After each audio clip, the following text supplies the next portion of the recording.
رسول اللہ صلی اللہ علیہ وآلہ وسلم نے فرمایا کہ میری امت کے لوگ وضو کے نشانات کی وجہ سے قیامت کے دن سفید پیشانی اور سفید ہاتھ پاؤں والوں کی شکل میں بلائے جائیں گے، تو تم میں سے جو کوئی اپنی چمک بڑھانا چاہتا ہے تو وہ بڑھا لے، یعنی وضو اچھی طرح کر لے۔ صحیح بخاری حدیث نمبر 136۔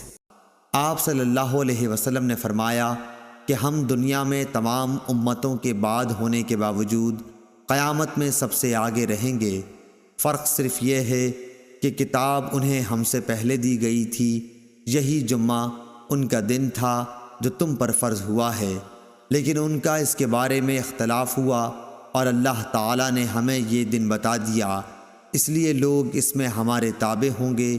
یہود دوسرے دن ہوں گے اور نصارہ تیسرے دن۔ صحیح بخاری حدیث نمبر 876۔ رسول اللہ صلی اللہ علیہ وسلم نے فرمایا کہ تم میں سے جب کوئی شخص جمعے کی نماز کے لیے آنا چاہے تو اسے غسل کر لینا چاہیے۔ صحیح بخاری حدیث نمبر 877۔ عمر بن خطاب رضی اللہ عنہ جمعے کے دن کھڑے خطبہ دے رہے تھے کہ اتنے میں نبی اکرم صلی اللہ علیہ وسلم کے اگلے صحابہ مہاجرین میں سے ایک بزرگ تشریف لائے، یعنی حضرت عثمان رضی اللہ عنہ۔